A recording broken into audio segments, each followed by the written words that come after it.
Bismillahirrahmanirrahim. Assalamualaikum warahmatullahi wabarakatuh. Baik anak-anakku sekalian, sekarang kita masuk ke KD terakhir untuk tes cerita sejarah, yaitu KD 44. Nah, untuk kompetensi dasar ini isinya yaitu menulis cerita sejarah pribadi dengan memerhatikan kebahasaan. Indikatornya menentukan topik sebagai dasar penyusunan kerangka cerita sejarah. Yang kedua, mengembangkan kerangka menjadi sejarah yang utuh. Baik, jadi untuk materi ini saya langsung perlihatkan contoh teks cerita sejarah pribadi yang sudah dituliskan oleh kakak-kakak kelas Anda terdahulu. Nah, ini adalah contoh teks cerita sejarah pribadi yang ditulis oleh Nur Haira, ya, Nur Haira.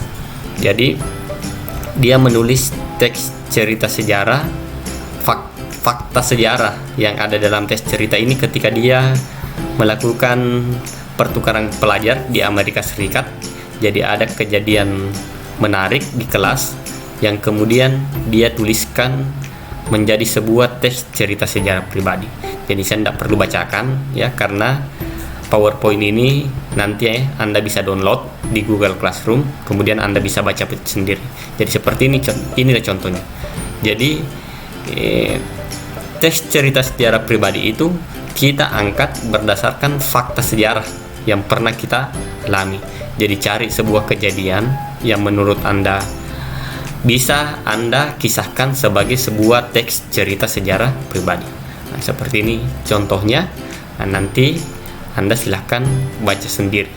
Nah, untuk kegiatan evaluasi dari KD 44 ini yaitu Anda diminta untuk menulis teks cerita sejarah pribadi dengan ketentuan latar dan tokoh dalam cerita merupakan fakta sejarah dari perjalanan hidup masing-masing.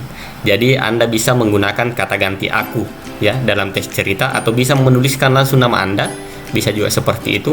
Jadi Anda menuliskan sebuah teks cerita itu berdasarkan pengalaman sejarah atau fakta sejarah yang pernah Anda alami. Apakah ketika fakta sejarah itu Anda alami ketika masih TK berusia 5 tahun, atau ketika SD, ketika SMP, atau justru ketika SMA, atau baru saja terjadi, ya.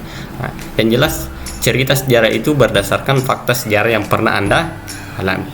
Kemudian untuk pertemuan hari ini saya rasa cukup. Saya akhiri, wabillahi taufiq wal hidayah. Assalamualaikum warahmatullahi wabarakatuh.